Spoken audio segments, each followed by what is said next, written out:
So this is the tile that Maria picked out for the family bathroom. It's kind of a mind puzzler for you to think when you combine them, what kind of pattern will they make? So this is the kind of pattern that they make.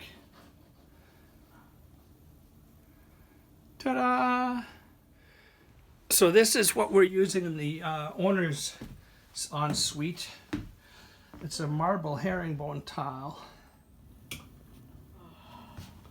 So speaking of tile, this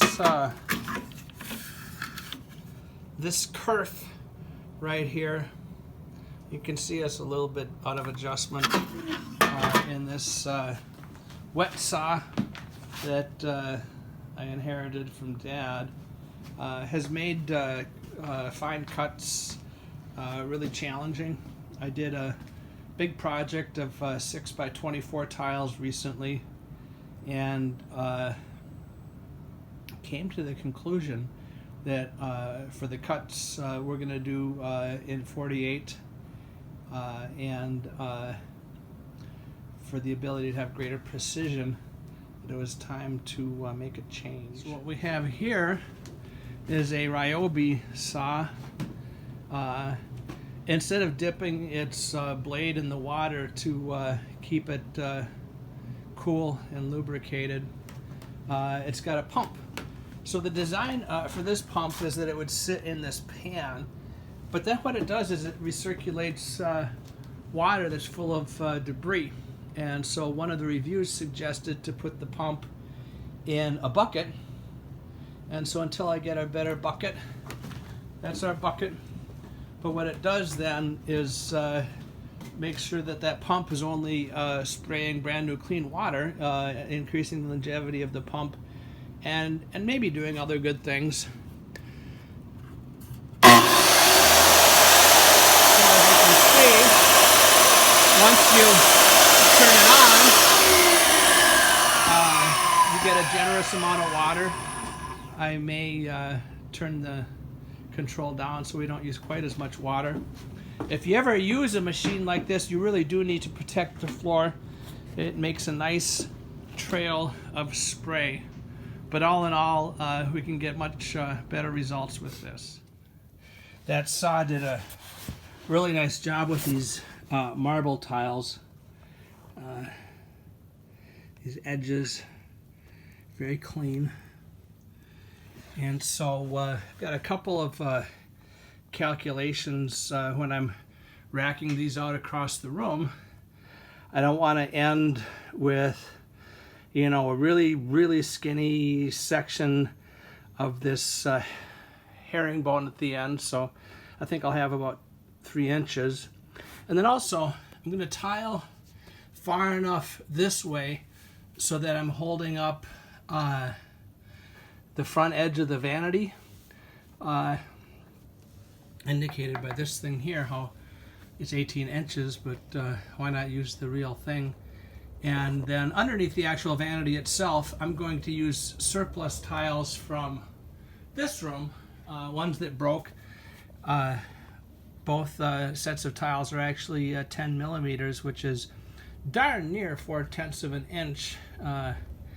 And so I can, we had a lot of those tiles that broke, but, and I think that that box, that last box, I'm going to use every single tile, but I think we'll make it. So what I'm going to do is I'm going to butt this guy up to exactly how far we need to go.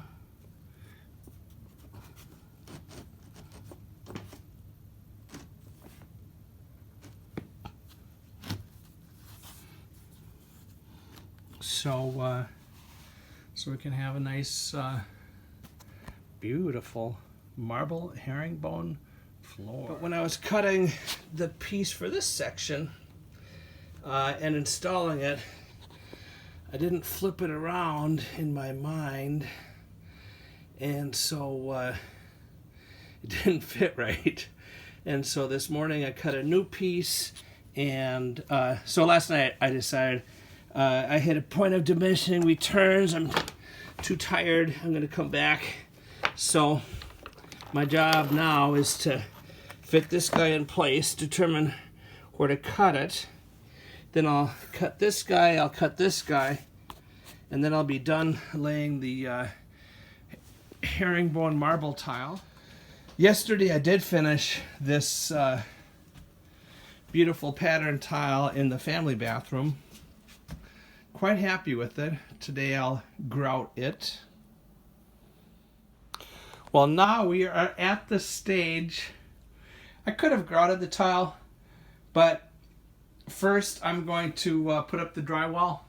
So first I'm doing the Hardy backer board. That's a cement board, and it's very appropriate for wet locations. In fact, some would say it's the ultimate cement board. And so this is the shower. And so I just have to finish this section around our soap and shampoo niche. And then we're going to be ready to move right along with tiling the inside, grouting down here, drywalling everything. These remnant broken tiles, they're designed to hold up the vanity at the exact same height that these marble tiles are. But because the marble tiles are $10 or $11 a square foot, and you're never going to see these, a little builder's trick for you.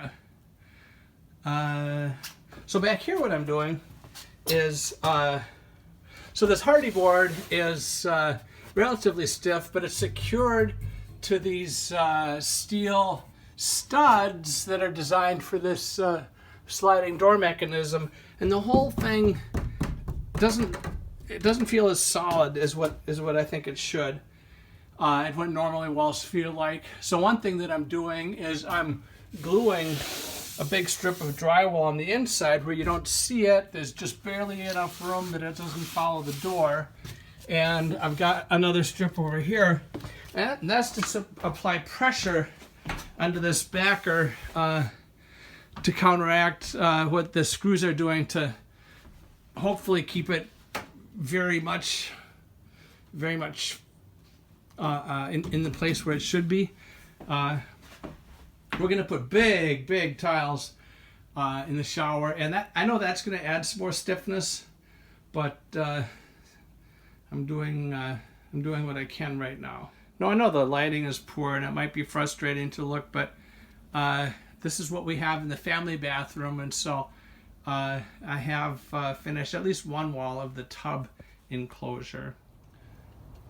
Oh look, it snowed while I was working.